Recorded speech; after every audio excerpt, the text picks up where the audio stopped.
আমি এভাগ গ্ৰন্থ লিখিবলৈ ষ্টাৰ্ট কৰিছোঁ। যদি আপোনালোকৰ আশীৰ্বাদ হয় কেতিয়াবলৈ ওলাব। নামঘোষাত গীতাৰ প্ৰভাৱ কেনেকুৱা প্ৰভাৱ পৰিছে গীতাৰ। তেতিয়া কি গীতাৰ কথাখিনি মহাপুৰুষ মাধৱদেৱে গীতা নপঢ়াকে লিখিলে নেকি? মাধৱ গুণন্ত ধনঞ্জয় মহা দুৰাচাৰ আতিশয় আন দেৱ তেজী মুখেকে মাত্ৰ ভজয় তাহাকে পৰম সাধু বুলি মানিবা মনত সৰ্বক্ষণে যিহেতু সম্যকে কৰিলে মত আশ্ৰয় অপি চেদ সুদ দুৰাচাৰো ভজন্তে বা অনন্যবাদ সাধুৰ এই বছৰ মন্তব্য সভ্যক ব্যৱস্থিত ঈশ্বৰ নৱম অধ্যায় 30 নম্বৰ শ্লোক। এইটো শ্লোকৰ অনুবাদ কৰিছে। বিভিন্ন শ্লোক আনিছে আৰু আনিছে বহুত আছে। নৱম অধ্যায়ৰ 29 নম্বৰৰ পৰা 34লৈকে কণ্টিনিউ আকৌ দশমতো তেনেকে বহুত কৰিছে। বিভিন্ন শ্লোকৰ অনুবাদ কৰিছে। কিয়? যদি গীতা পঢ়াই নাই সেইকাৰণে ভাব তেনেকুৱা একো নাই, ক'তো লিখা নাই গীতা পঢ়িব নালাগে বুলি। এইবিলাক চব মানুহে ভয় খুৱাইছে। যেনেকে মই কলো আপুনি এবাৰ বুজি দিব পঢ়িলে কি হ'ব। সেইকাৰণে একো নাই, আপুনি পঢ়ক গীতা। গীতা পঢ়িলে চাওক গীতাখন এনেও আজি ৱৰ্ল্ডৰ বিভিন্ন দেশত গীতাৰ ওপৰত চৰ্চা হৈছে। ডাঙৰ ডাঙৰ ইউনিভাৰ্চিটি বিলাকত গীতাক চিলেবাছত অন্তৰ্ভুক্ত কৰিছে। গীতা এখন দৰ্শন শাস্ত্ৰ হিচাপে মানুহে পঢ়ে। বিভিন্ন ধৰ্মৰ মানুহে গীতা পঢ়িছে। আমাৰ যিজন প্ৰেচিডেণ্ট আছিল APJ আব্দুল কালাম, তেওঁ গীতা পঢ়িছে। মহাত্মা গান্ধীয়ে গীতা পঢ়িছিল। এইবিলাক চব তেতিয়া কি পগলা হৈ গ'ল নেকি চব? মিছাইল মেন বুলি যিজনক কয়, যিজন ভাৰতৰ ৰাষ্ট্ৰপতি পদত অধিষ্ঠিত হ'ল, যিজন সম্প্ৰদায়ৰ ফালৰ পৰা এজন মুছলমান, তেওঁ গীতা অধ্যয়ন কৰিছে। মহাত্মা গান্ধী তেওঁ গীতা যেতিয়াই তেওঁ বিপদত পৰে, কিবা বিৰাট কষ্ট হয়, গীতাৰ যিকোনো শ্লোক এটা উলিয়াই লয়। তেওঁ কয় যে মই শ্লোকটো উলিয়াই ললে তাৰ উত্তৰ বিচাৰি পাওঁ। মই এঠাইত পঢ়িছিলো মহাত্মা গান্ধীয়ে ওপৰত বিভিন্ন কিতাপ থৈ তলত গীতাখন থৈ দিছিল। জৱাহৰলাল নেহৰু যাই পেলাই দেখিলে যে আৰে এইটো আমাৰ বাপুজীয়ে কি কৰিছে, গীতাখন তলত থৈ দিছে আৰু সুধিছিল বাপুজী আপুনি এইটো কি কাম কৰিলে? তলত কিতাপখন থৈছে আৰু গোটেই আপোনাৰ টেবুলত বিভিন্ন কিতাপ। তেতিয়া কৈছিল যে শুনা, এই বিভিন্ন কিতাপ যে দেখিছা তুমি, ইয়াৰ যিটো ফাউণ্ডেশ্যন, সেই ফাউণ্ডেশ্যনটো হৈছে সেই ভাগ। তাৰমানে গীতাৰ বিভিন্ন ভাগটো আছে। কিন্তু আৰু গীতাতে শেষত গৈ পেলাই কি কৰে? 7 শ্লোকৰ গীতা। গীতা কথাটো হ'ল যেতিয়া অকণ বুজি লওক। গীতা মহাভাৰতৰ ভিতৰৰ বস্তু। মহাভাৰতৰ 18টা পৰ্বৰ এটা পৰ্ব আছে ভীষ্ম পৰ্ব। ভীষ্মই সেনাপতি হোৱাৰ পৰা 10ম দিনলৈকে যিমানখিনি যুদ্ধ কৰিলে সেই গোটেইখিনি বৰ্ণনা আছে ভীষ্ম পৰ্বত। ভীষ্ম পৰ্বৰ 25 অধ্যায়ৰ পৰা 42 অধ্যায়লৈ এই 18টা অধ্যায় সুকীয়াকে উলিয়াই দিছে আৰু নাম দিছে শ্ৰীমদ ভগৱত গীতা। গতিকে গীতাখন সম্পূৰ্ণৰূপে মহাভাৰতৰ ভিতৰৰ বস্তু। আৰু গীতাত 700 শ্লোক আছে। এটা শ্লোক ধৃতৰাষ্ট্ৰই কৈছে, প্ৰথম শ্লোকটো প্ৰথম অধ্যায়। 40টা শ্লোক সঞ্জয়ে কৈছে, 85টা শ্লোক অৰ্জুনে কৈছে, 574টা ভগৱান কৃষ্ণই কৈছে। আৰু ইণ্টাৰেষ্টিং কথা, গীতাত প্ৰথমতে অৰ্জুনৰ শংকা নিৰাময় কৰিবৰ কাৰণে বিভিন্ন ধৰণৰ কথা, তেনেকুৱা তেনেকুৱা প্ৰশ্ন, তেনেকুৱা তেনেকুৱা উত্তৰ দি গৈ আছে। সিদ্ধান্তটো শেষত দিলেগৈ। অৰ্জুনক কৈছে সৰ্বগুহ্যতমম ভূয়স্মৃতমে পৰমম বচ ইষ্টসীমে দৃঢ়মিতি তত বক্সামি তে হিতম। 8ম অধ্যায় 64 নম্বৰ শ্লোক গীতা। হে অৰ্জুন, তোক এতিয়া মই গোপনীয়ৰ পৰা গোপনীয় কথাটো কওঁ শুন, কাৰণ তই মোৰ অতি মৰমৰ। গুহ্য, গুহ্যতৰ, গুহ্যতম, সুপাৰটিভ ডিগ্ৰী যি কয়, গুড, বেটাৰ, বেষ্ট। কি ক'লে? সৰ্বধৰ্মান পৰিত্যাজ্য মাম একম শৰণম ব্ৰজ অহম তো সৰ্বপাপেভ্যো মোক্ষয়িষ্যামি মা শুচ। 8ম অধ্যায় 66 নম্বৰ শ্লোক। সৰ্বধৰ্ম এৰি এক শৰণ সাক্ষাৎ দৃঢ় বিশ্বাসে সখী নৈক আমাক নকৰিবা ভয় হেৰা কৰো অংগীকাৰ সমস্ত পাপত মই কৰিম নিষ্ঠাৰ। গুৰুজনে য'ৰ পৰা এক শৰণ আনিছে, যিখনৰ পৰা গুৰুজনে এক শৰণ আনিলে আপুনি সেইখন গ্ৰন্থ পঢ়িব নালাগে বুলি ক'ব। পঢ়ক। এটা কথা আপুনি মানি ল'ব লাগিব, ভক্তি যুগৰ কাৰণে মূল যদি কিবা গ্ৰন্থ আছে তেতিয়াহ'লে ভাল হ'ব। কিয়? কাৰণ ইয়াত কাহিনী দিছে। আমি সাধাৰণ মানুহবিলাকক আকৃষ্ট কৰিব পৰাকৈ ইয়াত বিভিন্ন কাহিনী আকাৰে আমাক বুজাইছে। কৃষ্ণৰ যিজন নিৰ্গুণ নিৰাকাৰ ব্ৰহ্ম, সেই ব্ৰহ্মজনৰ সগুণ সাকাৰ ৰূপ ধৰি কেনেধৰণে লীলা কৰিছিল সেই লীলাখিনিৰ কথা ইয়াত আছে। গতিকে যেনেকৈ গুৰুজনে আমাৰ ভাওনা কিয় পাতিছিল, তেওঁ ভাওনা পাতিবলগীয়া কিয় হ'ল? এই ভাগৱতৰ কাহিনীবিলাক তেওঁ ভাওনাকাৰে দেখুৱাবলগীয়া কিয় হৈছে? কাৰণ যিখিনি আমাৰ দৰে অজ্ঞ, আমি অধ্যয়নশীল নহয়, আমি অধ্যয়ন পুষ্ট নহয়, আমি শাস্ত্ৰ পঢ়ি পেলাই অৰ্থটো প্ৰপাৰলি নাজানো, তেতিয়া আমাক কৈছে তোমালোকক জাষ্ট আমি এক্টিং কৰি অভিনয়ৰ মাজেদি দেখুৱাই দিওঁ যে কৃষ্ণ কেনেকুৱা, কৃষ্ণই কেনেকে দৈত্যসকলক বধ কৰিছে, কৃষ্ণই কেনেকে ভক্তৰ পক্ষ লয়, কেনেকে দানৱক নাশ কৰে, এইবিলাক মানুহক আকৃষ্ট কৰিবলৈ তেওঁ দেখাইছে।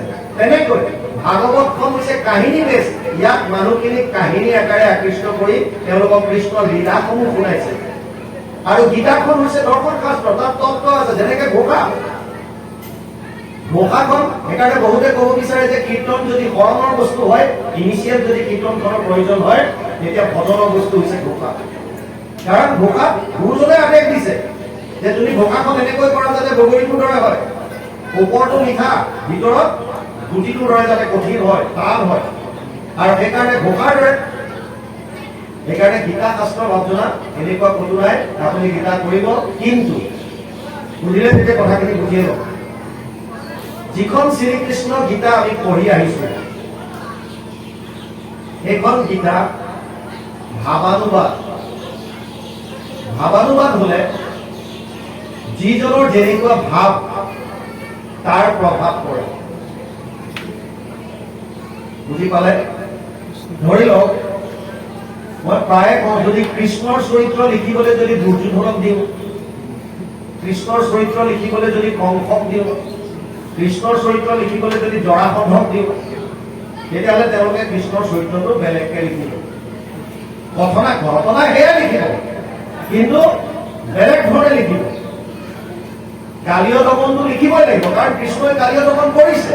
তেওঁলোকে কয় এইবিলাক চব মিছা, এনে গৈছিলে তাৰ পাৰত গৈ পেলাই কিবা এটা হ'ল, কৰবাৰ সাপ এটা লাগি তাকে অকণমান দাবী ধমকি খেলালে, সেইটোকে গোপৰবিলাকে বঢ়াই চঢ়াই পেলাই একেবাৰে অমুক কৰিছে। বুজি পালে? কৰবাত অকণমান গেৰি পচি থকা পাহাৰৰ টুকুৰা এটা আছিল, সেইটোকে উঠাই দিলে, সেইটোকে গোবৰ্ধন ধাৰণ কৰা বুলি কৈ দিলে। কিন্তু ক'ব লাগিব তুমি গোবৰ্ধন ধৰা, কাৰণ এইটো সত্য। কিন্তু আপোনাৰ ভাৱটো কেনেকুৱা? আপোনাৰ যাৰ যেনেকুৱা ভাৱ, যাৰ যেন মতি কহে বেদকবাই খান। আপুনি যদি সত্য গুণত আছে সাত্বিকভাৱে, তেতিয়া আপোনাৰ ৰচনা বেলেগ হ'ব। আপুনি যদি ৰাজসিক গুণৰ অধীনত আছে, আপোনাৰ ৰচনা বেলেগ হ'ব। আৰু আপুনি যদি তমো গুণৰ অধীনত আছে, আপোনাৰ ৰচনা বেলেগ হ'ব। বুজি পালে? এতিয়া সেই কৃষ্ণৰ বিষয়ে যদি লিখিবলৈ আপুনি উদ্ধৱক কয়, যদি বিদুৰক কয়, তেতিয়াহ'লে কৃষ্ণৰ চৰিত্ৰ বেলেগকে প্ৰকাশ পাব, কথা একে লিখিব, কিন্তু তাত শ্ৰদ্ধা আছে, ভক্তি আছে। বুজি পালে? সেইকাৰণে যিজনে কৃষ্ণৰ আমাৰ শ্ৰীকৃষ্ণ গীতাখন, শ্ৰীমদ ভগৱত গীতাৰ শ্ৰীকৃষ্ণ গীতা নাম দি কৈছে, তাত ভাৱানুবাদ আছে। আপোনালোকে হয়তো জানে, আমি গীতা ভাগ মূল অনুবাদ কৰিবলৈ চেষ্টা কৰিছিলো কভিডৰ সময়ত, গীতা সিন্ধু, হয়তো আপোনালোকৰ বহুতে পাইছে।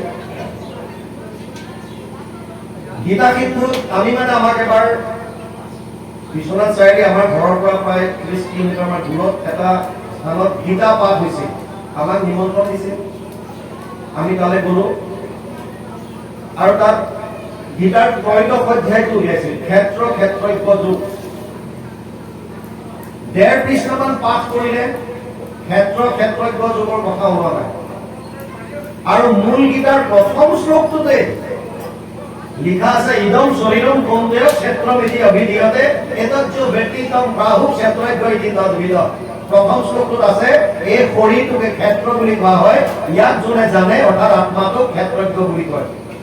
ক্ষেত্ৰ মানে পথাৰ, পথাৰ মানে য'ত আপুনি খেতি কৰে, খেতি কৰিলে তাৰ পৰা কি হয়? ফচল হয়, মানে ফল। আপুনি খেতিত কিবা এটা ফল গছ লগাইছে, সেইজোপাৰ এটা ফচল পাব, তাৰমানে ফল পাব, সেইখন আপোনাৰ পথাৰ। ঠিক তেনেকৈ এইখন ক্ষেত্ৰ, ইয়াত আপুনি যেনে কৰ্ম কৰিব তেনে ফল পাব। সেইকাৰণে শৰীৰটো ক্ষেত্ৰ বুলি কয়। আৰু ইয়াত যিজন বিৰাজমান হৈ আছে ক্ষেত্ৰজ্ঞ বুলি সেইজনক কয়।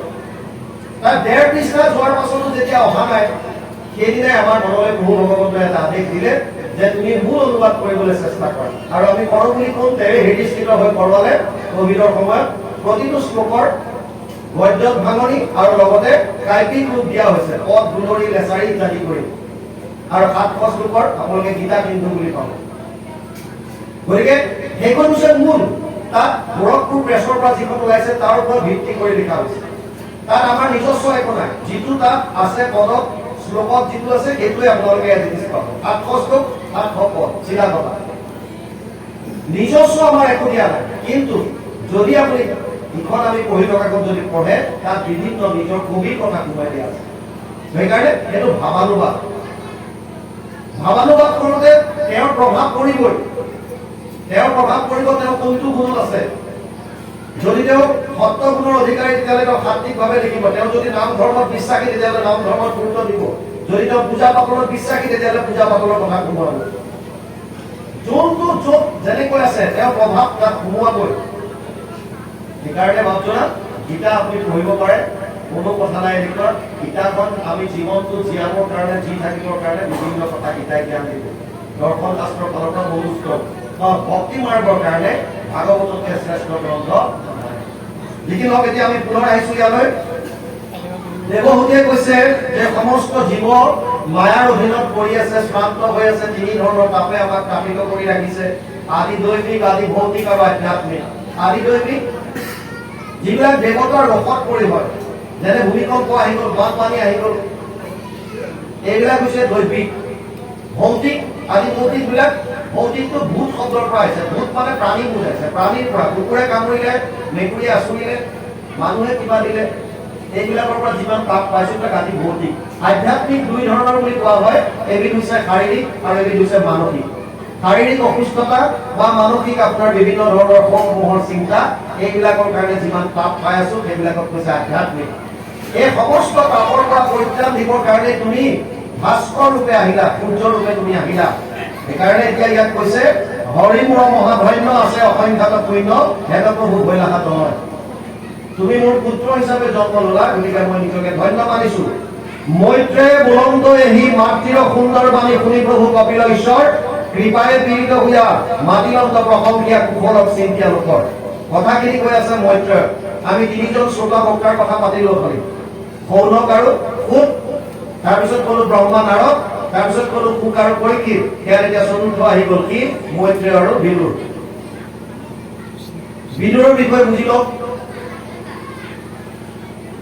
বিদুৰ হৈছে ধৰ্মৰাজৰ অৱতাৰ যমৰ অৱতাৰ মাণ্ডব্য বুলি এজন ঋষি আছিল মাণ্ডব্য ঋষিয়ে আশ্ৰমত এদিন ঈশ্বৰ চিন্তা কৰি থাকোতে কেইজনমান চোৰে ৰজা ঘৰৰ পৰা ৰাজকীয় সম্পদ কিছুমান চুৰ কৰি আনি এই আশ্ৰমখনত সোমাই গ'ল পিছে পিছে ৰজাৰ সৈন্যই খেদি আহিল চোৰকেইটা তাত বস্তুখিনি পেলাই তেওঁ তাৰ পৰা পলাই পত্ৰম দিলে আৰু ৰজাৰ সৈন্যবিলাকে আহি পেলাই এইজনে ঈশ্বৰ চিন্তা কৰি বহি থকা দেখি এই মাণ্ডব্যই মূল কালপিত বুলি ভাবি এওঁকে উঠাই লৈ গুচি গ'ল আৰু মহাৰাজৰ ওচৰত থিয় কৰালে মহাৰাজে তেওঁক দোষ হৈছে বুলি স্বীকাৰ কৰি তেওঁক এটা পানিছমেণ্ট দিলে শাস্তি দিলে আৰু ইয়াত গজালৰ খোজ মাৰিলে যেনেকৈ সুলভ দিয়ে ইয়াত গজালৰ খোজ দিলে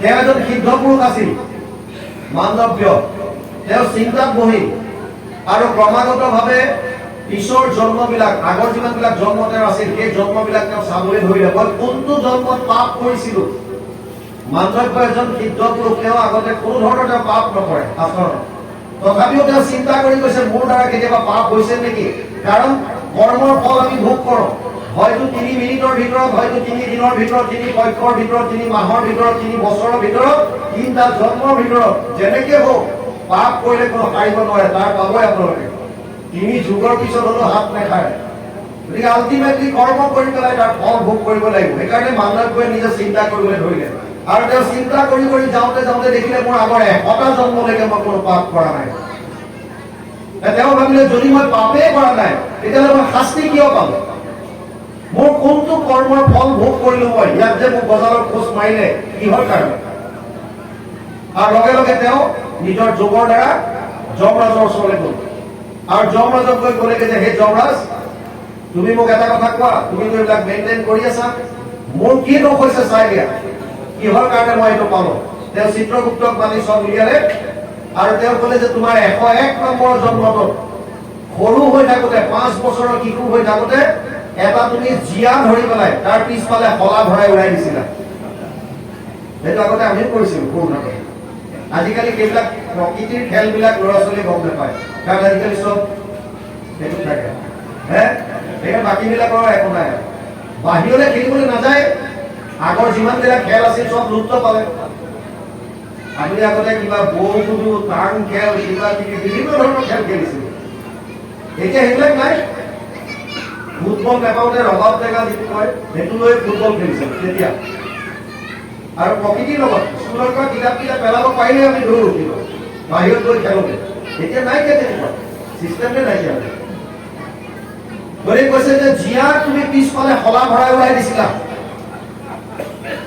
এতিয়া মান্দত গৈ সুধিলে যে সেই যমৰাজ তুমি যে কৈছা সেইটো 5 বছৰীয়া শিশু আছিলো, 5 বছৰীয়া ল'ৰাটোৰ বিবেক বুদ্ধি কিমান হয়, ই কিমান দূৰ বুজি পায় কোনটো সত্য, কোনটো কৰ্ম, কোনটো অকৰ্ম, কোনটো ধৰ্ম, কোনটো অধৰ্ম, কিমান বুজিব পাৰে সি। যমৰাজ নিমাত বোলে এবাৰ কাম কৰা, এতিয়া তুমি নিজে মানুহ হৈ যোৱা, মই তোমাক সাপ দিলো, তুমি মনুষ্য শৰীৰ ধাৰণ কৰা আৰু নিজে মানুহ হৈ পেলাই অনুভৱ কৰাকে কথাখিনি সাপ দিলে।